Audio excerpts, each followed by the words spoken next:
Hi guys, and welcome back to my channel. Today I've had a lot of requests to kind of explain and show you what's going on with all these plants, why I have them, what they're doing here, what I do to take care of them, what they are.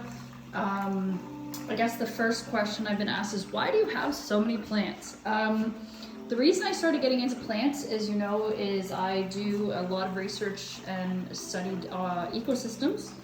A lot, especially when I was getting into learning about different types of exotic animals. As you all know, I worked with, that's my son and I with a lion. I worked a lot with exotic animals. Some of my pictures around my house show that as well. But anyway, back to the plant. So it just made sense to me to go to the next level. First I went actually to fish tanks, to planted aquariums, and then after that I sort of branched out into other areas. So I I like these air plants a lot. They actually have shown me that they're a little bit harder to take care of than some of my other plants, which may sound a little bit strange, but they are very cool. They are real, they are alive.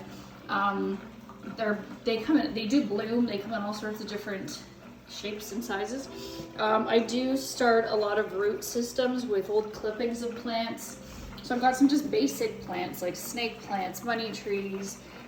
This is some aloe vera with some new spouts that are starting to grow. I also like more exotic plants, as you can see. Again, you want to make sure when you've got pets that your pets can't reach them. This is just some Christmas cactus. This is a whole bunch of roots that I'm trying to grow in there. Just some purchases that I made. There's hibiscus in here, which I actually feed my tortoise. This is a huge amarilla that will bloom eventually. I got my sort of holiday decor inside with just some basic ivies, and again, some of these they've been here for a long time. This one, for example, some of the leaf systems, the vines go very far. I've had to clip them. I've got some, these are actually some really neat things in here that have grown, down and kind of make my house look a little bit neat with the root systems and also with the, just with the vines. And then here I'm growing some little ornamental peppers. I'm waiting for this bulb to start to grow back. Like I said, the hibiscus is back and forth. Although it doesn't look great, it actually blooms quite often. So looks can be deceiving. I get beautiful flowers out of that all the time. And I have a random dahlia that's growing here. Happens once a year, where I throw a dahlia in there. I do have plants that just sort of are in my Christmas cactus again. This is something, I don't know the name, I think it's called Wandering Jew. There's some basic ivies, again, Christmas cactuses that look like they're about to, yep, you can see little flowers on them. I did put little lights and plants all around, but this is where I started. I started with, actually with this planted aquarium. So in there, everything is real. You can see all sorts of different plants. I won't name them all and bore you to death with, if you're not familiar with some of them. There's a lot of like anubias in there and some ferns, but it's a community tank, and as you can see, some of the formations in here, they think they're getting fed, are absolutely stunning. Like the roots on this are obviously quite healthy, and it also helps little baby fry survive. They hide in the roots. I think I definitely have some babies. I'm just looking to see. So right here you can see that's called a bumblebee that we just saw go by. He looks like a little bumblebee. There's a little crab, little guy right there. I know there are babies back here. I am just looking for them. I try to keep away from sort of normal things like guppies and mollies. He's one of my favorites. He's actually Mr. Nice Guy. He looks really mean, and also he's also quite pretty. But a lot of the babies and we have some pea puffers in here and things. They usually hide out at the back. But as you can see, the root systems, they need to be taken care of. There's a moss ball. This is an overplanted tank because there's a ton of babies in there. You can see them. The reason it looks so messy is because that is actually, I'm giving all these away, all these plants. So there's just tons and tons of babies in there. And then over here, I guess another thing we tried to do is grow some plants for this little guy here. His name is Rocky. He likes to be up high, and we wanted to grow him a nice natural tank. He likes to rearrange it though, so that can be a bit difficult. We also have fogger that goes on him. Again, this is a male betta fish spawning with a female. We just literally caught it. She is not dead. She probably will lay eggs any minute. This is incredible that we happened to catch this on video. He's spawning. He's built his bubble nest. If you watch really closely, she may drop some eggs. They don't really like to be watched when they're mating, but that was mating. The reason she looks dead after is they go into like a trance-like state. I'm just watching her for eggs. She's definitely checked out his bubble nest. Here they go. It looks like they're going again. Again, they'll wrap. It's called a wrap. So he wraps himself around. He did. I might not have done it properly the first time. He wraps himself around, as you can see. This is actually kind of incredible. There we go. See, it's called the wrap. So he's now wrapped himself around. Watch closely. She will fall to the ground again, looking like she's sort of dead. It's a really neat thing to see. Again, she is not dead. She's in a trance. And I'm going to see if we can find some eggs.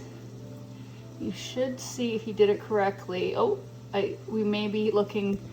I do see an egg spot on her right under those fins, but I don't see eggs yet. So let's have a look. Sometimes he gets it wrong, but they are definitely spawning. If you look up, he built her a beautiful bubble nest. You can see all the bubbles above him. When she does lay eggs, he will get them from her and from the bottom of the tank, and he's courting her and he's saying, look at my bubble nest. And he is making this nest to show her, I am, a dominant, beautiful male. His fins are great, obviously. Females tend to prefer males with no fin damage, and he clearly is the right male because they are spawning. So that's good news for me. When she lays eggs, if they drop to the floor, his job as male, oh, we're gonna get it again. She's come back to him, as you see, and here we go again. Let's see if we can find some eggs this time. He's trying to wrap properly. Oh, she's not so sure. There she goes. Again, if it's not done properly, you won't find eggs coming out, but there they go. If she wasn't ready to breed, you would see her beating him up. Clearly that is not happening. There we go. She's wrapped. They're in the trance. They'll fall. The male gets a little bit tranced as well, but his trance lasts much less time. So he lets go. Again, kind of looks like you've got a dead fish for a minute.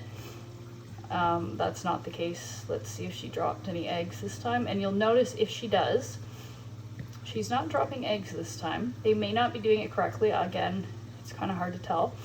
But if she does drop eggs, again, he will, oh, they're going to wrap again. They might do this 35, 45 times before it happens. But it's a pretty cool thing to see. Once the eggs are laid, the female needs to be removed. She'll either eat the eggs or the male will kill her, because the male's job is then to protect the eggs. That's exactly how it's supposed to be done. And you see her dropping to the bottom. We'll see if she laid any eggs there. Oh, I think I see. Again, she is not dead. It's a quick trance. It's a lot of work on her body.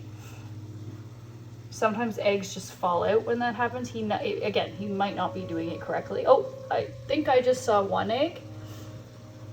Now, his job again will be to go and get those eggs and put them into his big bubble nest and then protect them with his life. After they fry and hatch, he'll have a different job. So moving on to the next planted tank. This one is my absolute favorite. As you can see, there are tons of babies in here, but that is not why it is my favorite tank. The reason it is my favorite tank is because of him right there. That is my glowing axolotl baby.